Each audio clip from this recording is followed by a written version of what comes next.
우리 하나님 말씀 받도록 하겠습니다. 마태복음 13장 18절부터 30절까지의 말씀입니다.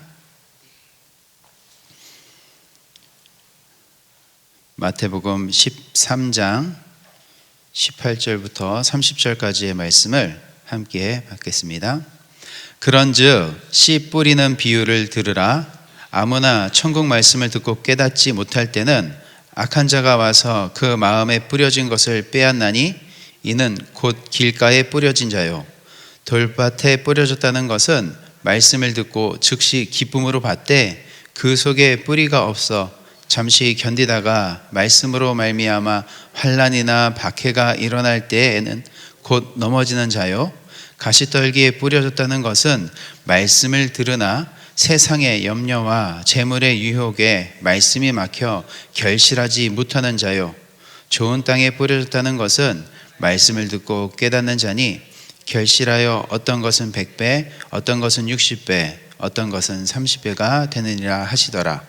예수께서 그들 앞에 또 비유를 들어 이르시되 천국은 좋은 씨를 제밭에 뿌린 사람과 같으니 사람들이 잘 때에 그 원수가 와서 곡식 가운데 가라지를 덧뿌리고 갔더니 싹신하고 결실할 때에 가라지도 보이거늘 집 주인의 종들이 와서 말하되 주여 밭에 좋은 씨를 뿌리지 아니하셨나이까? 그런데 가라지가 어디서 생겼나이까? 주인이 이르되 원수가 이렇게 하였구나. 종들이 말하되 그러면 우리가 가서 이것을 뽑기를 원하시나이까? 주인이 이르되 가만두라. 가라지를 뽑다가 곡식까지 뽑을까 염려하노라. 둘 다 추수 때까지 함께 자라게 두라. 추수 때에 내가 추수꾼들에게 말하기를 가라지는 먼저 거두어 불사르게 단으로 묶고 곡식은 모아 내 곡간에 넣으라 하리라. 아멘. 할렐루야. 오늘도 또 변함없이 귀한 자리를 사모하고 나오신 우리 성도님들을 환영하며 축복합니다. 지금 예수님께서 이 비유의 말씀을 하시는데 제자들이 이 비유의 말씀을 제대로 이해하지 못했습니다. 그래서 제자들이 따로 예수님이 계시는 것을 보고 아까 이야기하신 그 비유의 말씀이 무슨 말씀입니까? 라고 물어봅니다. 제자들이 예수님이 하신 이 비유의 말씀을 한 번에 듣고 이해하지 못했다라는 거예요. 깨닫지 못했던 거예요. 이에 예수님이 뭐라고 말씀하시냐면 하나님의 나라, 그 하나님 나라의 비밀이 외인들에게는 알아듣지 못하고 알아보지 못하게 되어져 있지만 너희들에게는 허락된 것이다 하시면서 비유의 말씀을 직접 설명해 주시는 부분이 오늘 본문의 말씀이거든요. 그런데 우리가 지금도 이 비유의 말씀을 너무 쉽게 이해하는 바람에 복음과는 전혀 다른 방향으로 이 비유를 가지고 있는 경우가 많다라는 거죠. 어제는 비유의 내용을 들었고 오늘은 이 비유의 말씀을 풀어주시는 이 말씀을 읽었는데 우리가 이 말씀을 읽으면서 우리가 단번에 드는 생각, 이 말씀을 들으면서 단번에 드는 생각은 무엇입니까? 어떻게 이 말씀들을 이해하고 계십니까? 대부분은 좋지 않은 나의 마음밭을 갈아엎어서 열매를 맺을 수 있는 좋은 밭이 되자, 그래서 30배, 60배, 100배의 열매를 맺자 그렇게 이해하고 계시지는 않습니까? 아마도 대부분은 그렇게 이 비유의 말씀을 이해하고 계실 것입니다. 그런데 그렇게 이 비유의 말씀을 이해하면 그리스도의 복음으로부터 벗어나는 비유예요. 이 해석이에요. 그게 뭐가 되냐면 외인이 되는 것입니다. 외인의 뜻이 무엇이냐면 집 밖에 있는 자들, 문 밖에 있는 자들을 외인이라고 이야기하거든요. 우리가 계속 이 말씀을 나눴지만 이 직전에 이 비유의 말씀을 하시기 직전에 예수님께서 귀신 들린 자를 쫓아내시고 이 바리새인들과 서기관들과 논쟁이 있을 때 예수님을 찾아왔던 사람들이 있죠. 예수님의 가족들. 근데 그 예수님의 가족들이 어디에 있었냐면 집 밖에 있었어요. 예수님이 계신 그 집, 그 문 안으로 들어와 있는 게 아니라 문 밖에 외인으로 집 밖에 와 있었던 사람들이 육신의 가족들이었습니다. 왜 그랬다고요? 여전히 예수 그리스도를 영적인 것으로 보지 못하고 메시아 그리스도로 보지 못하고 그냥 육적인 가족으로 육적인 것으로 머물러 있었기 때문에 하나님의 그 진리 안으로 들어오지 못했다는 거예요. 하늘의 진리를 알려주시는 분으로 못 보아서 예수님이 계신 그 집 안, 예수님이 계신 그 문 안, 진리 안으로 들어오지 못하고 있었다라는 것입니다. 그들이 다 뭐라고요? 외인들. 그래서 그들을 향해서 예수님께서 누가 내 형제냐, 누가 내 자매냐라고 이야기하시는 거죠. 진리 안에 들어와 있지 않는 자들은, 그 문 안에 들어와 있지 않는 자들은 내 가족 아니다라고 말씀을 하시는 거거든요. 오직 하나님을 보내신 이 인자, 나를 믿는 자가 내 형제 자매다라고 말씀을 하시는 거잖아요. 그렇기 때문에 이 비유의 말씀을 우리가 들어야 될 것으로 듣지 못하고 보지 못하는 것으로 보지 못하면 외인 되는 것입니다. 먼저 우리가 이해하고 있는 그 비유의 반론을 조금 제기하자면 길가밭, 돌밭 이런 가시떨기가 있는 것들이 스스로 자신을 갈아엎을 수 있는 능력이 있을까요? 내가 무엇을 할 수 있고 무엇을 할 능력이 있는 그 비유로 해석을 한다면 길가, 돌밭, 가시떨기가 어떤 스스로 자기의 힘으로 인해서 그 밭이 열매를 맺을 수 있는 옥토가 될 수 있을까요? 우리가 이렇게 생활을 하는 주변에 열매를 맺지 못하는 그런 버려진 듯한 그런 땅들이 있죠. 그런 땅들을 향해서 여러분들이 혹시 집을 가면서 야 너희들은 왜 열매를 맺지 못하는 그런 버려진 땅 같으냐, 야 너희들의 밭을 갈아엎어서 이제는 열매를 맺을 수 있는 좋은 땅이 되라 라고 하고 가셨다라고 보십시다. 며칠이 지났는데 이 땅이 스스로인가 막 바뀌어가지고 열매를 맺을 수 있는 땅이 되어지던가요? 아니거든요. 땅은 스스로 무엇인가 노력을 해서 옥토가 되고 좋은 땅이 되는 게 아니에요. 그것과 같이 우리의 마음, 이 길가밭, 돌가밭, 가시떨기 같은 내 마음을 갈아엎어서 옥토가 되어야 된다, 그렇게 봐서는 안 되는 것입니다. 그 땅은 그렇게 무엇인가 스스로 능력이 있어서 갈아엎을 수 있는 능력이 없는 거예요. 근데 만약에 능력이 있다라고 한번 가정해 볼게요. 없는데 그런 능력이 있다라고 가정해 보겠습니다. 스스로 갈아엎어서 열매를 맺을 수 있는 그 좋은 땅이 될 수 있는 그 능력이 있어요. 그런데 그 능력이 있음에도 불구하고 열매를 맺지 못하고 있는 돌밭의 상태에 있다면 그게 좋은 겁니까? 나쁜 겁니까? 열매를 맺을 수 있는 좋은 땅이 될 수 있는데 그냥 돌밭에 머물러 있는 거예요. 길가에 머물러 있고 가시떨기처럼 그냥 머물러 있다면 나쁜 것입니다. 할 수 있는데 안 하니까. 내가 옥토가 될 수 있는데 옥토가 되지 않아 열매를 맺지 못한다면 하나님 앞에 책망을 받을 거예요. 그러니까 이 비유는 우리가 쉽게 생각하는 것처럼 우리 마음 고쳐 먹어서 열매를 맺자, 그런 육적인 교훈을 얻어서는 안 되는 비유입니다. 그래서 이 비유의 소제목이 뭐냐면 씨 뿌리는 비유예요. 만약에 열매를 맺는 좋은 땅 비유라면, 좋은 땅이 되어줘야 된다는 그런 비유라면 열매 맺는 땅, 이런 비유의 제목을 달아야 되잖아요. 그런데 안 그렇다고요. 분명히 예수님도 오늘 분명히 말씀하셨습니다. 18절에 뭐라고요? 씨 뿌리는 비유를 들으라라고 분명히 말씀하고 있어요. 그러니까 땅이 핵심이 아니라 어디가 핵심이에요? 씨예요. 씨가 핵심입니다. 이 비유는. 그래서 씨를 뿌리는 것이 중요합니다. 이 씨 뿌리는 비유는요, 마태, 마가, 누가복음에 같이 기록하고 있어요. 그래서 이 씨를 뭐라고 이야기하고 있냐면 말씀, 로고스라고 이야기하고 있습니다. 마가복음 4장 14절에는 이렇게 말씀하고 있어요. 뿌리는 자는 말씀을 뿌리는 것이라 라고 말씀하고 있고요. 누가복음 8장 11절에는 이 비유는 이러하니 씨는 하나님의 말씀이요 라고 알려주고 있습니다. 뿌리는 씨는 말씀이에요. 로고스. 그리고 그 로고스 말씀은 어디에 말씀이냐면 오늘 읽었던 말씀 19절에 뭐라고 되어져 있냐면 천국 말씀이다 라고 이야기하고 있습니다. 그래서 천국 말씀을 듣고 깨닫지 못하는 자는 길가에 뿌려진 것이다 라고 이야기하고 있죠. 그러니까 뿌려지는 씨는 말씀이에요. 천국, 하늘의 말씀. 그러면 이 말씀, 천국, 하늘의 말씀은 누가 뿌려요? 당연히 하나님이 뿌리시는 거죠.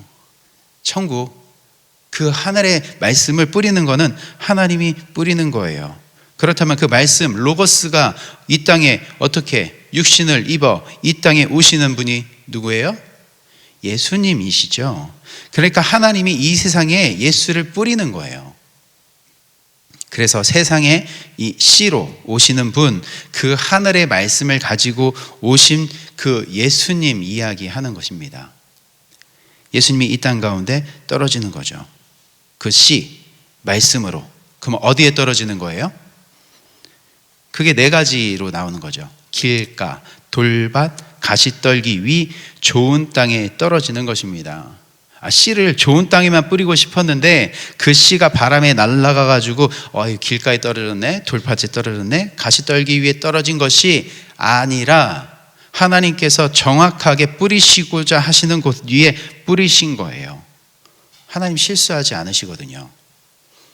좋은 밭에만 뿌리고 싶었네, 이게 날아갔네, 그게 아니라 하나님이 원하시는 것, 실수 없이 착오 없이 하나님이 원하시는 곳에 떨어뜨리는 것입니다. 그래서 그 땅이 하나님의 말씀, 그 씨를 받아 열매를 맺는 거죠. 그렇다면 땅은 당연히 뭐겠습니까? 말씀을 받는 우리들인 거죠. 하나님의 말씀을 받는 이 역사이면서 우리들의 인생입니다. 그래서 길가, 돌밭, 가시떨기 위, 좋은 밭은 다 우리가 살고 있는 이 역사와 우리의 인생인 거예요. 씨를 받아 열매를 맺는 땅이 우리들입니다. 그렇다면 땅이 있고요, 씨가 있어요. 그럼 이 둘 중에 어디에 생명이 있을까요? 땅이 있고요, 씨가 있어요. 어디에 생명이 있어요? 당연히 씨에 생명이 있죠. 요한복음 12장 24절에 이렇게 말씀하고 있습니다. 내가 진실로 진실로 너희에게 이르노니 한 알의 밀이 땅에 떨어져 죽지 아니하면 한 알 그대로 있고 죽으면 많은 열매를 맺느니라 라고 말씀하고 있습니다. 만약에 땅에 생명이 있는 거라면 심겨진 그 씨의 상태에 상관없이 열매를 맺어야죠. 땅에 생명이 있다면 심겨지는 씨가 어떠하든지 열매를 맺어야 되는 거예요. 그런데 열매를 맺지 못하는 그런 죽어있는 씨를 심었는데 아무리 좋은 땅에 그거 심겨지더라도 거기서 열매가 나던가요? 안 나거든요. 생명은 씨에 있습니다. 그러나 그 한 알의 알, 밀, 그 씨가 이 땅에 떨어져 죽지 않으면 열매가 나지 않는다고요. 그대로 있게 된다고요. 그런데 그 심겨진 씨가 어떻게 되면 죽으면 열매를 맺는다라고 말씀하고 있습니다. 생명을 내는 것은, 열매를 내는 것은 땅이 아니라 씨입니다. 우리는 너무나도 이 비유를 밭, 이런 것에 땅에 너무 집중하고 있는데 우리 집중을 어디에 해야 된다고요? 씨에 하셔야 된다고요. 씨, 말씀에 집중하셔야 되는 거예요. 그래서 그 뿌려진 씨는 열매를 맺게 하기 위해서, 생명을 내게 하기 위해서 반드시 어떻게 되어져야 된다고요? 죽어야 한다라는 것입니다. 씨는 반드시 죽어야 되는 거예요. 그래서 이 땅에 뿌려진 씨, 예수님이 반드시 어디서 죽으셔야 될까요? 십자가에서 죽으셔야 되는 거예요. 그러나 죽음으로 끝나지 않죠? 어떻게 해요? 다시 살아나셔요. 부활하심으로 생명의 무엇? 열매를 맺게 하시는 것입니다. 그래서 부활의 첫 열매가 예수님이다라고 말씀하고 있는 거예요.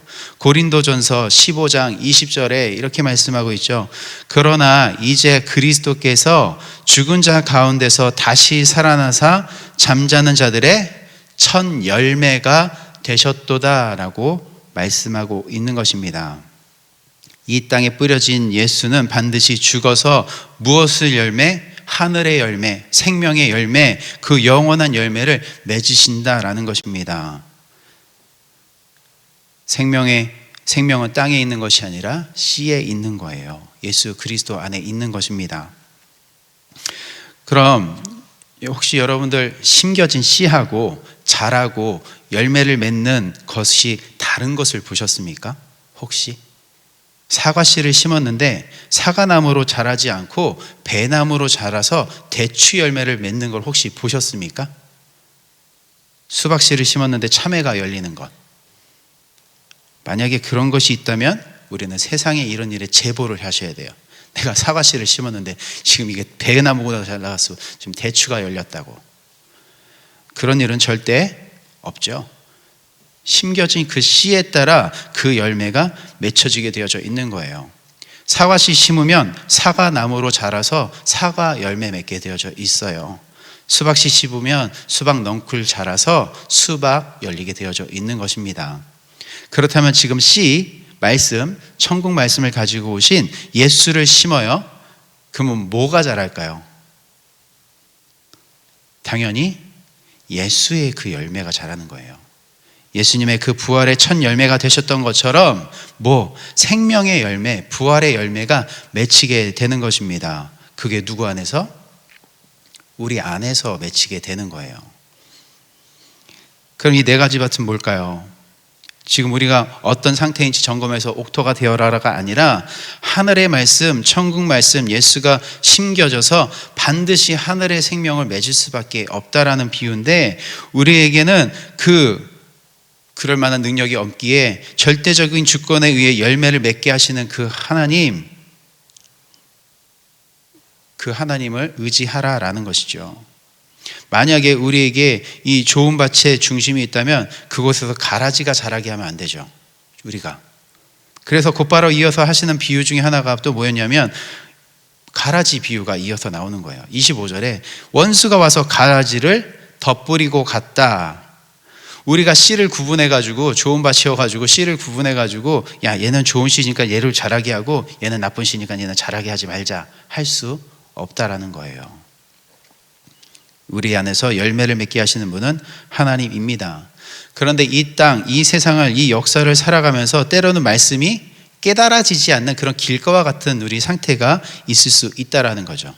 지금 제자들처럼 못 알아듣는 그런 때가 있다라는 거예요. 그 때로는 말씀을 받았어요. 너무나도 기뻤는데 뭐 때문에? 환난과 핍박 때문에, 예수 그리스도를 믿고 있는 것 때문에, 옆에서 오는 그런 환난과 핍박 때문에 뿌리를 내리지 못하는 돌박가도 같은 때가 있다라는 거죠.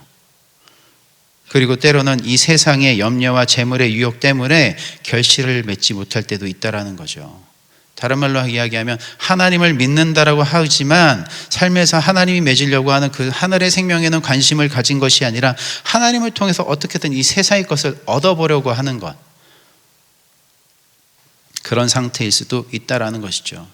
그렇잖아요. 우리가 솔직히 말씀을 들었는데 못 알아먹을 때도 있고, 말씀을 기쁘게 받았다가는 또 때로는 이 세상의 것 때문에 낙심하게 해주고 있는 때도 있고, 또 때로는 내가 무엇인가 잘 보여서 이 땅의 것을 좀 얻어보고자 하는 그런 마음들 있잖아요. 그런데 우리 안에서 공존하는 거예요. 그리고 때로는 그것 가운데 뭐도 심겨지는 거예요? 가라지도 심겨지는 게 우리들이 있다라는 거죠. 그러기에 우리는 열매를 맺을 수 있게 하는 그 밭을 좋은 밭으로 갈아엎을 수 있는 능력도 없고, 뿌려진 씨를 골라서 자라게 할 수 없는 우리들의 존재. 그런데 그런 우리들에게 하나님이 반드시 하늘의 열매를 맺게 하시겠다라는 것이 오늘 비유인 것입니다. 길이요 생명이요 진리이신 예수 그리스도를 쫓지 않고 다른 길에 눈을 두고 살아가더라도, 참 반석이신 그 예수 그리스도의 마음을 두고 살지 않더라도, 내 영혼을 찌르고 쪼개는 그 하나님이 말씀이 들어오는데도 꿈쩍하지 않는 그런 상태가 되더라도, 하나님은 하나님의 택한 자들, 창세전 언약이 있는 자들을 어떻게 하시는 거예요? 부수고 깨주시고 갈아엎어서 좋은 밭 만드셔서 그곳 가운데 씨를 통해서 하늘의 열매를 맺게 하신다라는 것입니다.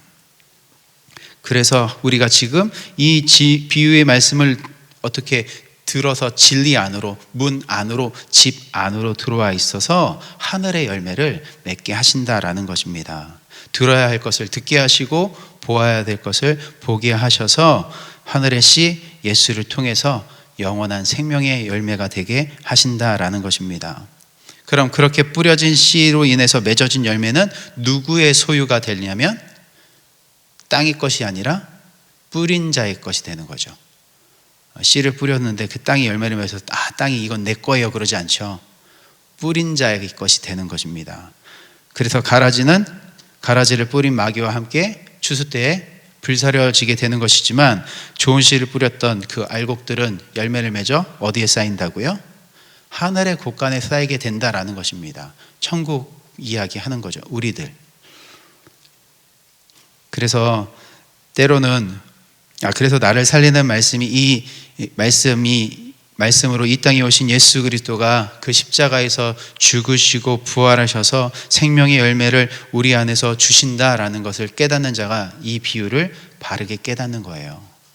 내 마음의 밭을 갈아엎어서 좋은 밭이 되자, 그런 교훈으로 얻어가서는 안 되는 것입니다.